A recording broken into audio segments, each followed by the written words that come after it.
Hati-hati. Pertarungan kita dengan musuh-musuh Allah Subhanahu wa ta'ala, dengan musuh Islam, nanti yang paling besar itu adalah Dajjal. Dajjal itu siapa? Dajjal ini adalah iblis berwujud manusia yang akan menjadi pemimpin mesiahnya Yahudi di akhir zaman. Kalau salah-salah kita ikut narasi Yahudi, kita bakal jadi pengikut Dajjal. Nauzubillah min dzalik.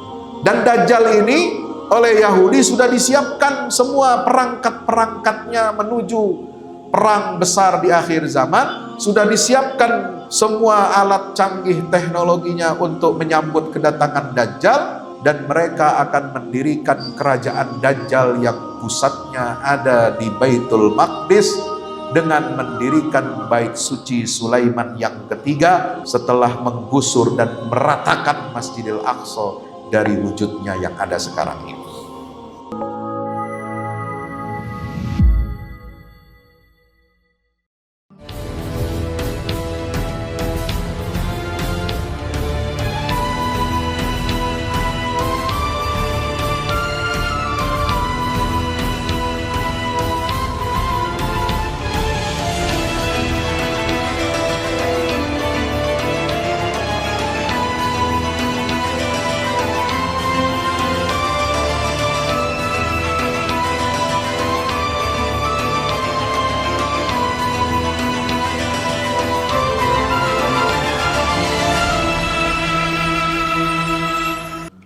Allahumma 'allimna ma yanfa'una wanfa'na bima 'allamtana wa zidna ilma. Assalamualaikum warahmatullahi wabarakatuh.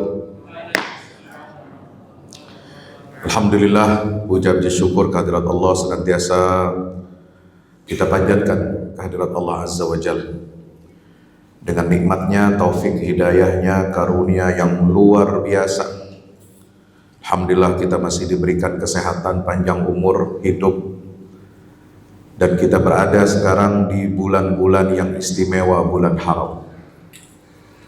Bulan haram adalah bulan yang diagungkan oleh Allah 3 bulan berturut-turut, yaitu Dzulqa'dah, bulan kita sekarang ini.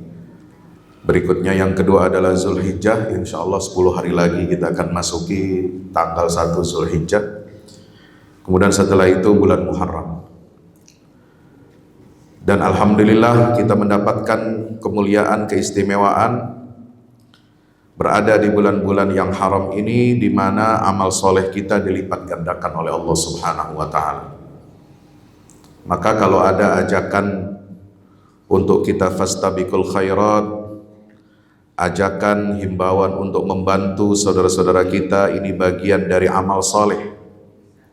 Amal soleh bukan hanya puasa, bukan hanya sholat, bukan hanya tilawatil Quran, bukan hanya zikir kepada Allah, bukan hanya berselawat kepada Rasul, tapi juga amal soleh bisa dibuktikan dengan cara kita memberikan perhatian dan kepedulian serta berbagi kepada saudara-saudara kita kaum mustad'afin, wabil khusus kaum mustad'afin yang menghadapi ujian jauh lebih berat daripada yang kita hadapi saat ini di negeri kita. Kita tahu di Indonesia memang ada banyak kaum mustad'afin, banyak orang yang perlu ditolong. Kita mengulurkan tangan, tetapi yang lebih memerlukan pertolongan adalah ketika ada saudara kita bangsa muslim, umat Islam ini tidak bisa hidup di negerinya sendiri, tercerabut dari akarnya, diinjak-injak harkat, martabat serta kehormatannya, diusir dari negerinya, dibunuhi, ditembaki, bahkan dihancurkan kotanya, sebagaimana yang kita saksikan 2 tahun belakangan, sejak tahun 2023 sampai akhir tahun 2025. Maka sebagai umat Rasulullah SAW, mari kita tingkatkan kepedulian kita kepada saudara-saudara kita kaum muslimin, wabil khusus yang ada di negeri yang istimewa, Di negeri yang disebut oleh baginda Rasulullah SAW adalah Baitul Maqdis sebagai ibu kota umat Islam di akhir zaman. Saya akan membacakan malam hari ini 4 hadis dari kitab Al-Arba'un fi Thughuril Murabatah bi Baitil Maqdis wa Aknafi Baitil Maqdis. 40 hadis tentang keutamaan menjaga ribat di negeri perbatasan kaum muslimin yang dijajah oleh Yahudi Zionis, yaitu Baitul Maqdis dan negeri-negeri yang ada di sekitar Baitul Maqdis. Untuk apa? Untuk kita memiliki kesadaran, kepedulian tidak cukup dengan emosional, tidak cukup dengan meratapi kesedihan, tetapi harus dilandasi dengan ilmu. Makanya Rasulullah SAW sejak di Makkah, kemudian dilanjutkan periode Madinah, senantiasa menanamkan kecintaan dan kerinduan umat ini terhadap Baitul Maqdis. Bagaimana cara Rasul menanamkan kerinduan terhadap Masjidil Aqsa, negeri akhir zaman, ibu kota khilafah Islamiyah di akhir zaman? Yaitu dengan dijadikannya Masjidil Aqsa ini sebagai kiblat pertama di dalam sholatnya umat Islam. Kita sekarang sholat menghadap Ka'bah, Masjidil Haram itu setelah Nabi hijrah ke Madinah. Setelah Nabi hijrah ke Madinah kurang lebih berapa? 1 tahun 4 bulan. Atau 1 tahun 5 bulan baru pindah kiblat itu kemana? Ke Masjidil Haram. 13 tahun Nabi sholat di Mekah sejak awal risalah sampai Nabi hijrah ke Madinah 1 tahun lebih 5 bulan. Itu sholatnya kalau dihitung selama 14 tahun 5 bulan beliau dan para sahabat menghadapkan wajahnya, sholatnya baik sebelum turun kewajiban sholat 5 waktu ataupun setelah turun kewajiban sholat 5 waktu dalam peristiwa Isra dan Mi'raj, itu mereka semua sholatnya menghadap ke Masjidil Aqsa. Ini gak boleh dilupakan. Hati-hati dengan kurikulum pendidikan agama Islam yang hanya mengajarkan kota suci umat Islam cuma 2, Mekah dan Madinah saja. Dia tidak memasukkan Al-Quds, Yerusalem, di mana di situ terdapat kiblat pertama umat Islam dan masjid kedua yang dibangun di atas muka bumi ini setelah Nabi Ibrahim memperbaharui bangunan masjid Ka'bah. Setelah itu 40 tahun berikutnya beliau membangun Masjidil Aqsa. Maka itu mari kita tingkatkan ilmu kita, wawasan kita. Dari mana? Dari sumbernya langsung dari baginda Rasulullah Sallallahu Alaihi Wasallam, sehingga para ulama, para pejuang Baitul Maqdis mengumpulkan 40 hadis seperti kitab Hadis Arba'in Nawawi. Kalau Hadis Arba'in Nawawi itu kitab 40 hadis tentang pokok-pokok agama Islam, ya. Nah, ini tentang hadis-hadis pokok-pokok tentang keutamaan, tentang keistimewaan dan perjuangan Baitul Maqdis sampai akhir zaman. Hadis yang pertama, an Abi Dzarrin al-Ghifari radhiyallahu anhu qala qultu ya Rasulullah ayyu masjidin wudi'a awwal? Qala al-Masjidul Haram. Qultu thumma ayyu? Qala thumma al-Masjidul Aqsa. Qultu kam kana bainahuma? Qala 40. Thumma qala haitsuma adrakatka as-salatu fasalli wal ardu laka masjidun. Hadis riwayat sahih Bukhari dan sahih Muslim. Riwayat Bukhari nomor hadis 3243, dalam sahih Muslim hadisnya riwayat nomor 520. Dari sahabat yang sama, rawi yang sama, yaitu Abu Dzar Al-Ghifari.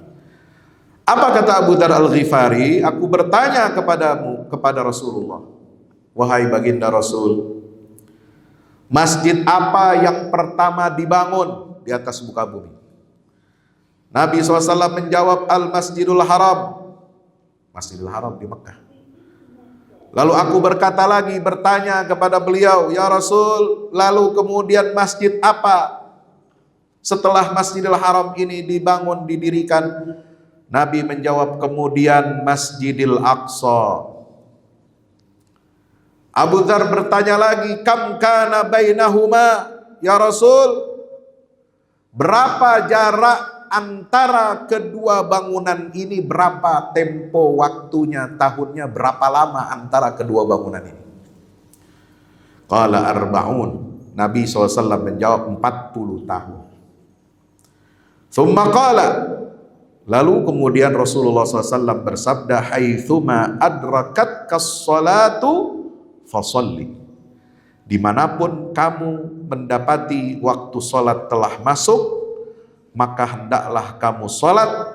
Wal ardu laka masjidun. Seluruh permukaan bumi ini, tanah ini yang ada di atas permukaan bumi, semuanya ditetapkan oleh Allah menjadi tempat sujud bagi kamu semua.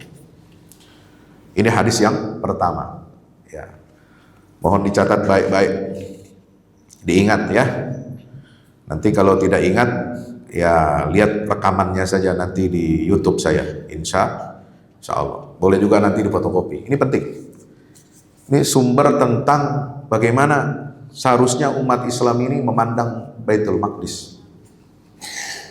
Ya. Banyak umat memandang persoalan Palestina ini hanya karena alasan kemanusiaan. Betul, nggak salah. Tapi bagi kita sebagai muslim tidak cukup hanya memandangnya sebagai urusan kemanusiaan belaka. Banyak yang memandang bahwa urusan Palestina itu urusan nasionalisme. Hak sebuah bangsa yang dicabut, dihilangkan dari muka bumi karena adanya penjajahan. Betul, tetapi itu tidak cukup. Kita memandang Baitul Maqdis sebagai umat Rasulullah adalah dengan kacamata, dengan navigasi Al-Quran dan Sunnah Rasulullah Muhammad Sallallahu Alaihi Wasallam, di mana setiap inci dan rincian kejadian yang ada di Baitul Maqdis itu telah dikabarkan menjadi bagian dari peristiwa-peristiwa di akhir zaman. Ya, maka kenapa Rasulullah diperjalankan Isra Mi'raj dari Masjidil Haram ke Masjidil Aqsa? Itu simbolnya luar biasa. Allah ingin menegaskan, memberikan isyarat kepada kita semua bahwa ibu kota spiritual kita, akidah kita adalah Masjidil Haram, dan ibu kota politik umat Islam yang menentukan jatuh bangunnya peradaban Islam ini, itu adalah kota yang di dalamnya terdapat Masjidil Aqsa. Maka kalau kita lihat umat Islam ini baik atau tidak, ya, sedang baik-baik saja atau tidak baik-baik saja dalam sepanjang sejarahnya, mulai dari masa Rasul sampai akhir zaman nanti, itu bisa dilihat umat Islam sedang baik-baik saja kalau Baitul Maqdis, negeri para nabi ini, berada di bawah kekuasaan dan kontrolnya umat Islam. Ketika dia lepas dari kekuasaan umat Islam, maka umat Islam sedang mengalami keterpurukan dan sedang mengalami penurunan sejarahnya. Itu terjadi kan? Perang salib dulu umat Islam kalah. Itu tanda bahwa peradaban Islam ini sedang mundur. Di abad modern, setelah Perang Dunia ke-1, ya, Inggris, Prancis berkonspirasi. Setelah mengalahkan Kekaisaran Ottoman dan Jerman, dia membagi wilayah negeri-negeri Ottoman, terutama wilayah Palestina, diberikan tanah Palestina itu atas mandat Inggris untuk bangsa Yahudi, mereka membangun negeri atau negara bagi orang-orang Yahudi dari seluruh dunia. Nah, itu sesuai dengan keterangan dari Al-Quran itu ada tuh. Surat Al-Isra ayat 104. Wa qulna min ba'dihi li bani Israil askunul arda fa idza jaa wa'dul akhirati ji'na bikum lafifa. Kami telah menyatakan kepada siapa? Kepada Bani Israel sepeninggal Nabi Musa alaihi salam, setelah hancur kekuatan mereka, kerajaan Yahudi, kerajaan Bani Israel, uskunul arda, wahai Bani Israel, kembalilah kamu, tinggali, dudukilah tanah Baitul Maqdis itu. Uskunul arda. So apa? Fa idza jaa wa'dul akhirati ji'na bikum lafifa. Jika datang janji Allah yang terakhir untuk menghancurkan dan membinasakan kalian karena pengingkaran, karena kesombongan dan kerusakan kalian di muka bumi, kami akan datangkan kalian ke negeri Baitul Maqdis itu dalam keadaan bercampur. Nah, makanya terbukti zaman modern diawali dengan apa? Janji Balfour tahun 1917, kemudian berdiri negara Israel tahun 1948 setelah Perang Dunia ke-1, dibumbuilah dengan Holocaust di Jerman, katanya Nazi Hitler membantai jutaan, 6 juta Yahudi, katanya. Dipanggang, dimasukkan di kamar gas. Padahal angka 6 juta itu, ya itu halusinasi aja. Memang betul, ada yang dibantai Yahudi, tapi jumlahnya tidak fantastis, jutaan, paling 100 sampai 200 ribu saja. Ya. Itu yang benernya versi sejarahnya begitu, cuma dilebih-lebihkan. Jadi 6 juta katanya. Di Polandia, di anu dan sebagainya. Inilah lalu kemudian menjadi alasan bagi masyarakat negara-negara Eropa pemenang Perang Dunia ke-1 dan ke-2 untuk mencari solusi bagi masalah orang Yahudi agar tidak dibinasakan, agar tidak dihancurkan oleh ras Arya, bangsa Jerman, maka biarkanlah mereka ditempatkan di sebuah wilayah khusus, negeri dan negara khusus buat kaum Yahudi, dan tempat itu dipilih Palestina karena sesuai dengan keterangan yang ada di dalam kitab suci Taurat katanya. Ya. Lalu ada Zionis pesek. Bu, siapa Zionis pesek? Zionis yang ngaku-ngaku Islam, ya, nggak yang di Arab, nggak yang di Nusantara, lalu mengaku-ngaku, mengklaim, itu Quran sudah bilang memang haknya Yahudi itu tinggal di Palestina. Ya qaumi dukhulul ardal muqaddasata allati kataballahu lakum, surat Al-Maidah ayat 20. Padahal itu bukan hak yang diberikan secara permanen, hak itu bersyarat. Selama mereka beriman, bertauhid kepada Allah, dan konsisten dengan ajaran yang diajarkan oleh nabi-nabi yang Allah utus kepada mereka, termasuk kepada Nabi Musa dan Nabi Isa alaihi salam. Kepada Nabi Isa aja mereka nggak mau beriman. Kemudian setelah Nabi Isa selesai tugasnya, purna tugas, diangkat ke langit oleh Allah Subhanahu wa taala, diutus Nabi Muhammad 500 tahun kemudian atau 600 tahun kemudian. Untuk apa? Supaya Bani Israel beriman kepada risalah Nabi Muhammad SAW. Mereka menolaknya, maka janji Allah itu tidak berlaku lagi buat mereka. Kenapa? Karena Allah Subhanahu wa taala berfirman, "Walaqad katabna fiz zaburi min ba'di dzikri annal arda yarithuha ibadiyas salihun." Kami telah tetapkan tanah ini, Baitul Maqdis, itu hanya bisa diwariskan kepada hamba-hambaku, kata Allah, yang soleh, yang istiqomah dengan ajaran Nabi Ibrahim, yang istiqomah dengan ajarannya Ishak, Yakub, Yusuf, sampai Musa, sampai Daud, Sulaiman, seterusnya Zakaria, Yahya, sampai Isa, dan juga mereka mau beriman kepada Nabi Muhammad SAW. Kalau tidak mengikuti Nabi akhir zaman, maka tidak berlaku lagi janji-janji itu dari Allah untuk Yahudi. Jelas sudah? Jelas ya? Insya Allah. Makanya Al-Quran mengatakan demikian, Nabi SAW mengatakan demikian. Ini hubungannya dua masjid ini simbol. Ibu kota tauhidnya umat Islam adalah Makkah, ibu kota politiknya umat Islam adalah Masjidil Aqsa, dan itu terbukti dalam hadis-hadis Nabi tentang akhir zaman bahwa akan tegak khilafah Rashidah ala minhajin nubuwah.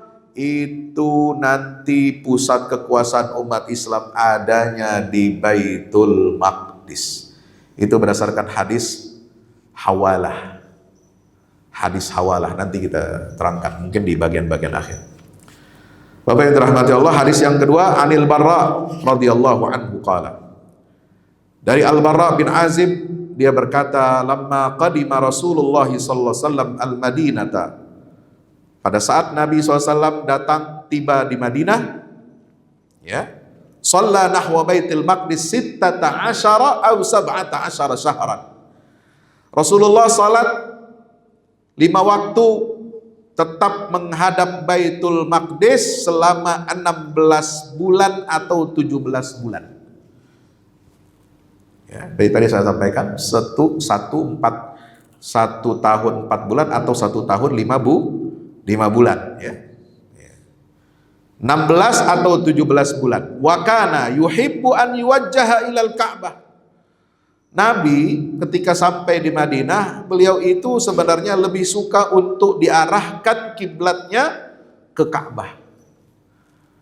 Ya, karena tahu penolakan dari Bani Israel, dari Yahudi di Madinah. Yahudi di Madinah lalu membuat apa? Membuat omongan-omongan, ya, membuat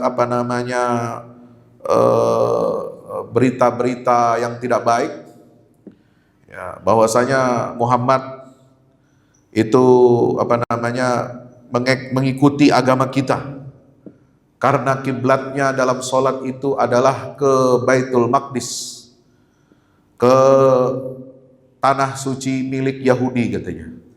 Berarti Muhammad itu adalah pengikut Yahudi. Lah, kenapa dia bawa ajaran baru, ngajak kita untuk beriman kepada dia, sementara dia mengingkari ajaran-ajaran kami ini orang-orang Yahudi. Nah, gitu. Maka Nabi SAW berharap kepada Allah untuk membantah syubhatnya Yahudi itu, agar dikembalikan kiblatnya kepada yang asal, yaitu rumah pertama yang dibangun oleh Nabi Ibrahim, yaitu ke Ka'bah yang ada di Makkah Al-Mukarramah.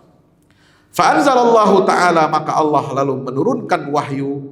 Ayat apa bunyinya? Surah Al-Baqarah di pertengahan juz yang awal juz yang kedua, ya. Sayaqulu sufaha'u minan nas, itu juz kedua awal itu. Nah, itu mulai dari situ. Apa Allah Ta'ala turunkan ayatnya? Qad nara taqalluba wajhika fis sama.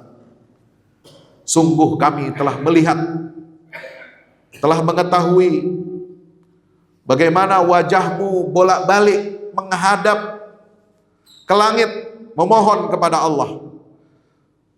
Falan waliyannaka qiblatan tardaha, maka sungguh kami akan mengarahkan kepadamu, memberikan arah kepadamu untuk menghadap ke kiblat tardaha yang engkau sukai, yaitu apa? Ke Ka'bah, ke Masjidil Haram. Fawujjiha nahwal Ka'bah wa shalla ma'ahu rajulunil asra. Maka lalu kemudian Nabi SAW setelah turunnya ayat itu diarahkan beliau sholatnya menghadap ke Ka'bah. Itu setelah 1 tahun 5 bulan di Madinah. Ya. Wa shalla ma'ahu rajulun al-'asra. Bersama beliau sedang sholat, ada seorang yang sholat asar bersama beliau. Thumma kharaja, lalu kemudian orang itu keluar. Famarra ala qaumin minal ansar, dia melewati satu kaum dari golongan kaum Ansar. Faqala, dan berkata, huwa yashhadu annahu shalla ma'an nabi sallallahu alaihi wasallam wa annahu qad wujjiha ilal ka'bah fanharafu wa hum ruku'un fi salatil asri.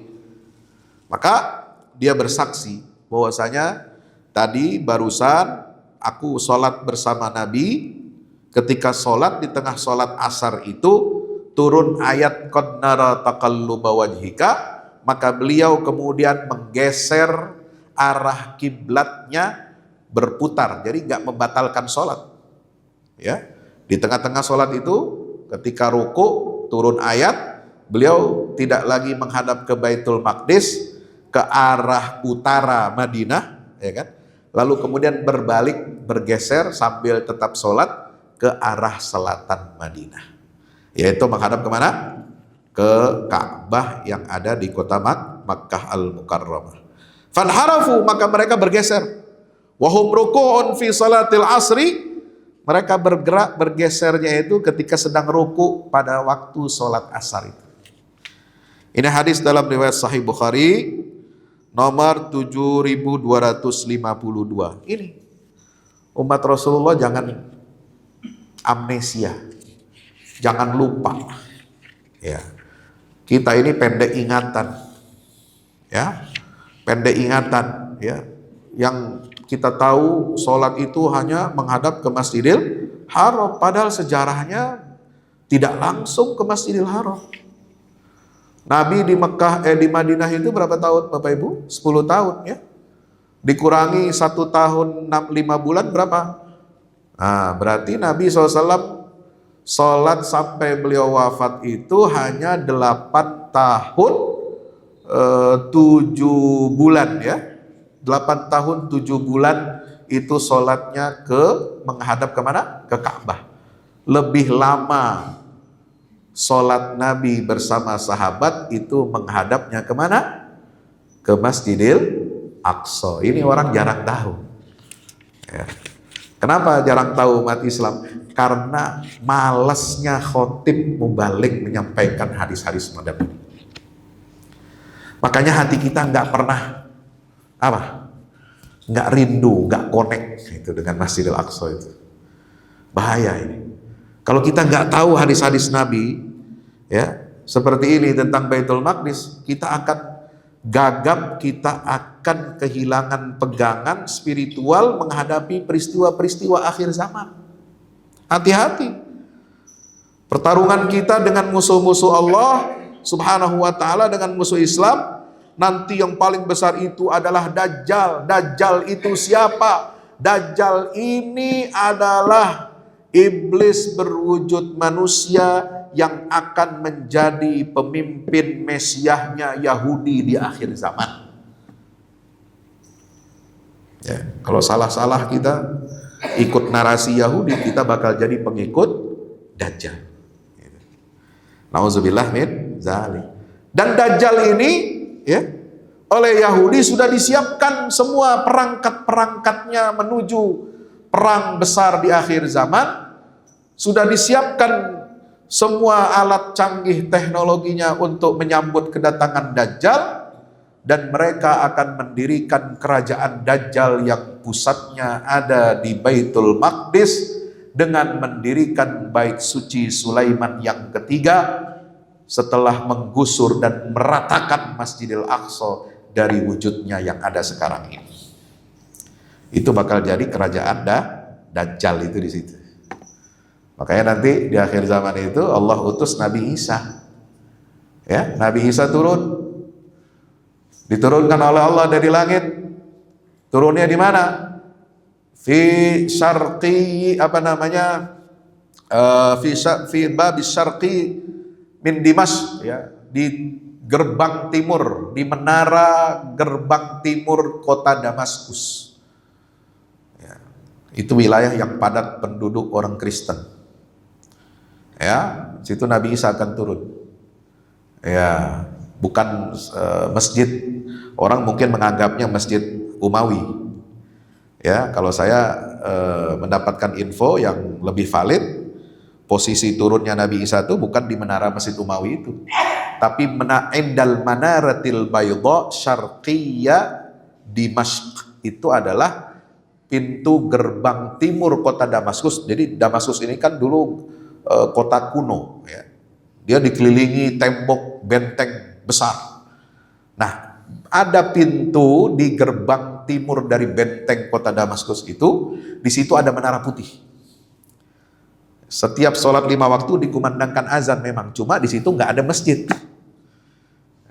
Nah, disitulah tempat turunnya, yang tepat di situ. Kalau setelah saya mencari-cari informasi dan mendapatkan keterangan dari beberapa banyak ulama, ya, itu yang disebut dengan menara putih.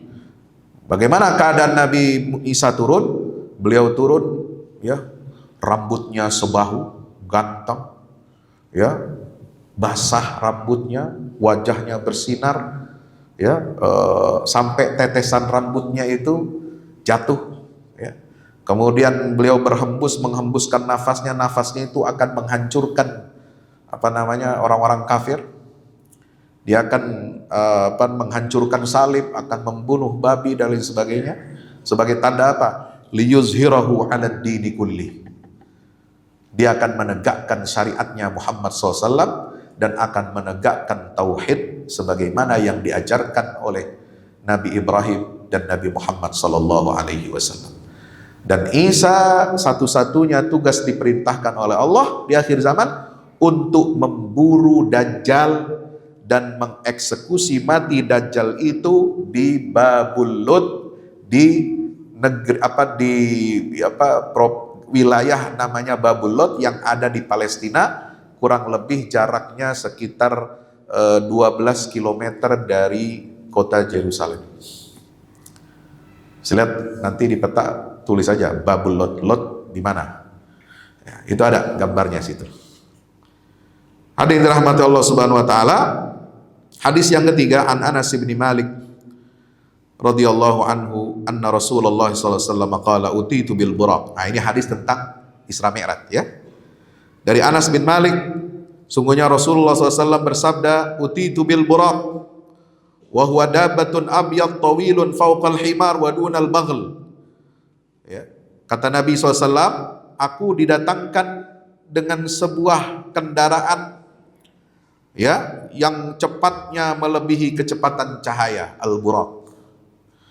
Yaitu apa? Dabbatun, seekor binatang, warnanya putih, tawil, panjang, fauqal himar, tingginya lebih tinggi daripada keledai, wadunal baghal, lebih pendek daripada kuda.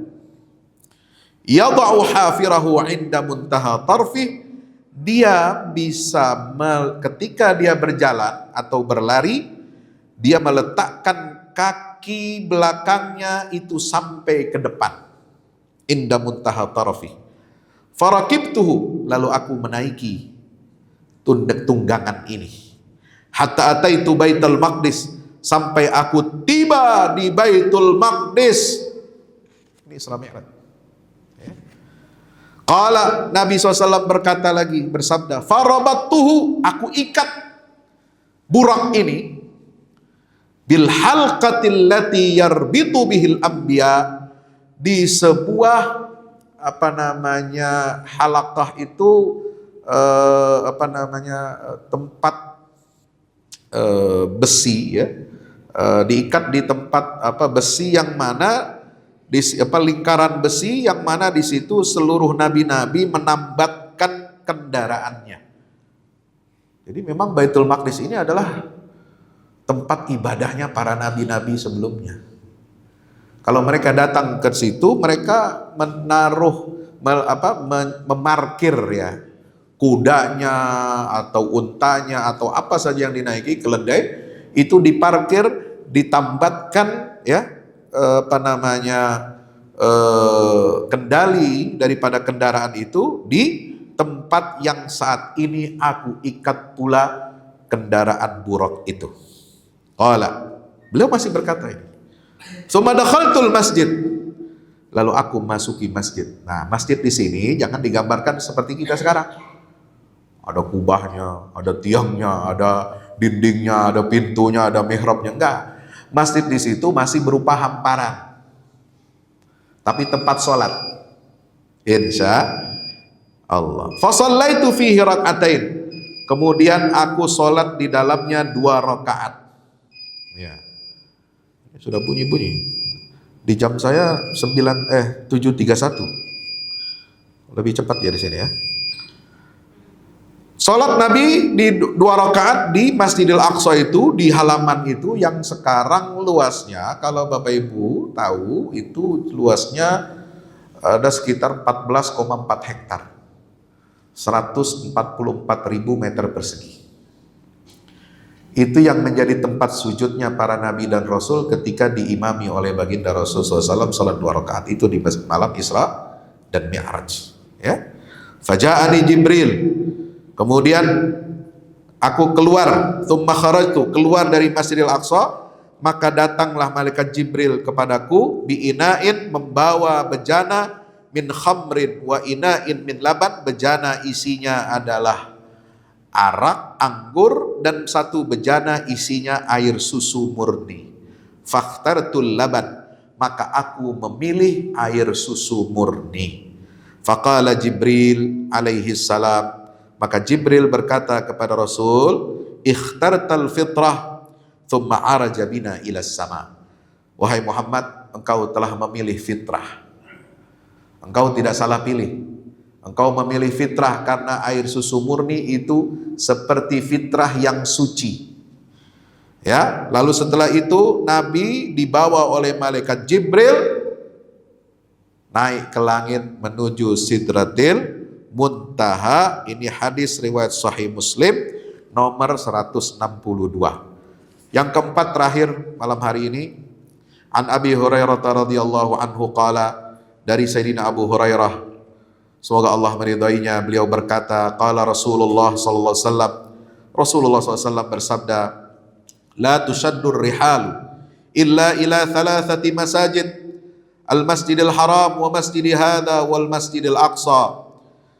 Rasulullah SAW bersabda, tidaklah dikencangkan perjalanan kecuali untuk sampai ke 3 masjid, yaitu yang pertama Masjidil Haram,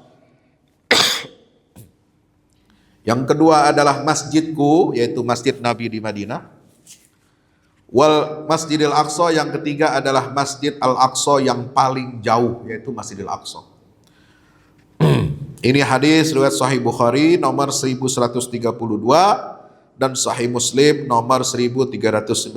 Ini artinya apa? Menunjukkan bahwa 3 masjid ini adalah masjid suci, masjid yang istimewa, masjid yang paling utama di dalam Islam, yang menjadi warisan legasi daripada Nabi Muhammad sallallahu alaihi wasallam, dan juga warisan dari seluruh nabi dan rasul sebelum beliau. Maka tugas kita sebagai umat Rasulullah harus menjaga, mempertahankan kesucian 3 masjid ini.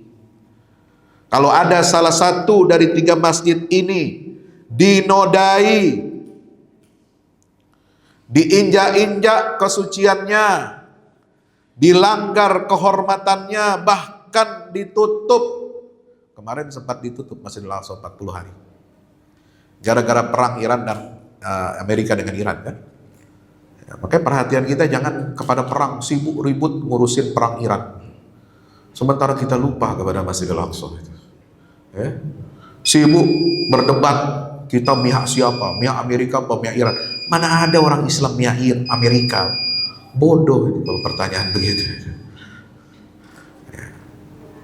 Kalau masalah pihak Iran itu urusan lain, itu nanti urusannya, bisa debat sama saya nanti.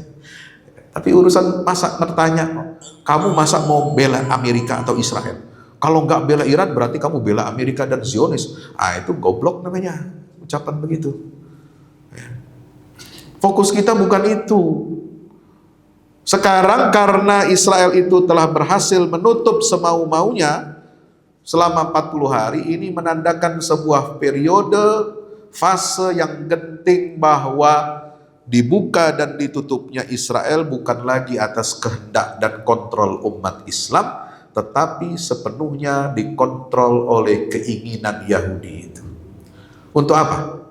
Mereka mempersiapkan ritual untuk penggusuran dan penghancuran Masjidil Aqsa dengan menyembelih sapi merah yang di breeding khusus dengan teknologi khusus yang harganya jutaan dolar Amerika dari Texas dibawa ke Yerusalem saat sudah ada sejak 2 tahun terakhir, dan mereka akan melakukan persiapan untuk menyembelih sapi merah itu, membakar sapi itu, lalu debunya, abunya itu akan dicampur dengan air suci, dan air itu digunakan untuk membersihkan jiwa orang Yahudi untuk mereka menguasai Masjidil Aqsa dan merobohkan Masjidil Aqsa, lalu mereka bangun replika Bait Suci Sulaiman yang ketiga.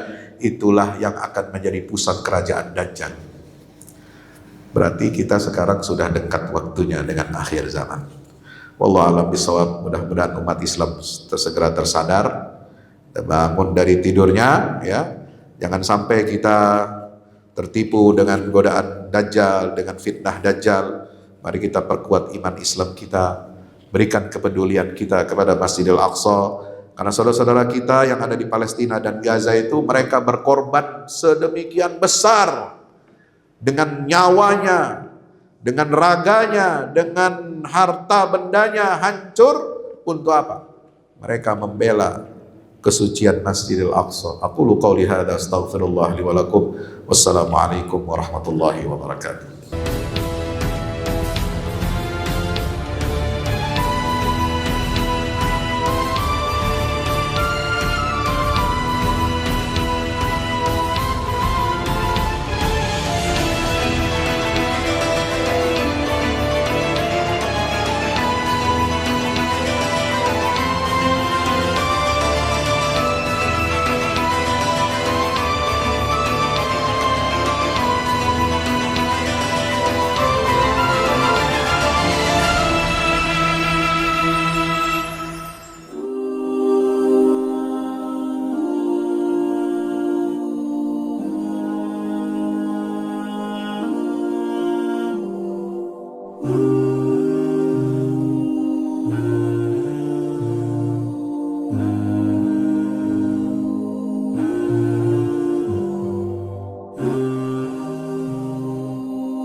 Assalamualaikum warahmatullahi wabarakatuh.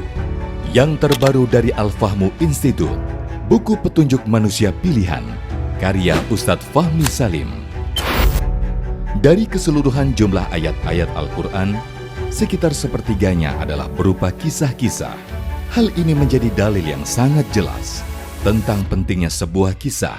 Andaikan kisah ini tidak penting, tidak mungkin menempati porsi yang banyak di dalam Al-Quran ini. Kisah Al-Quran mempunyai keistimewaan yang membedakan dengan kisah-kisah lainnya, seperti kisah sejarah ataupun fiksi. Sesungguhnya, kisah-kisah Al-Quran sumbernya adalah Al-Quran itu sendiri. Kisah Al-Quran adalah kisah yang mempunyai target, yaitu target agama dan akhlak. Sesungguhnya sumber yang menjadi rujukan asal kejadian-kejadian di dalam kisah-kisah Al-Quran dan para tokohnya adalah berasal dari alam dunia dan sejarahnya. Kisah Al-Quran adalah kisah nyata yang tidak ada khayalan atau fiksi di dalamnya.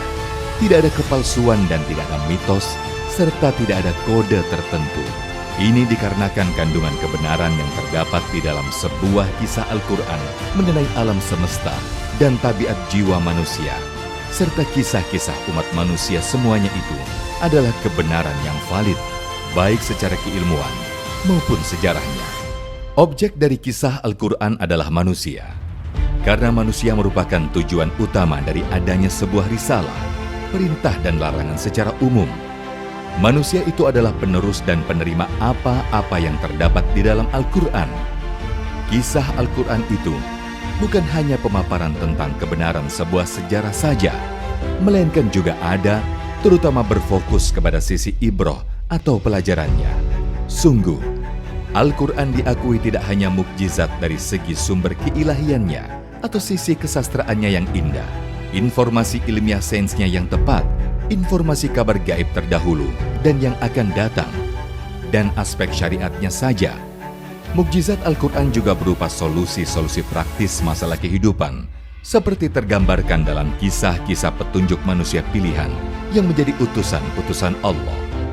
Petunjuk manusia pilihan sudah seharusnya menjadi pemandu dan penerang jalan agar Indonesia dan dunia keseluruhan segera terentaskan keluar dari berbagai kegelapan hidup menuju cahaya peradaban yang unggul gemilang, bersendikan tauhid yang kokoh sepanjang masa.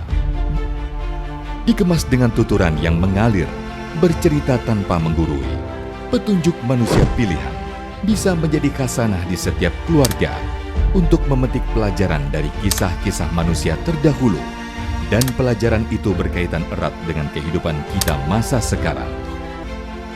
Dapatkan segera. Wassalamualaikum warahmatullahi wabarakatuh.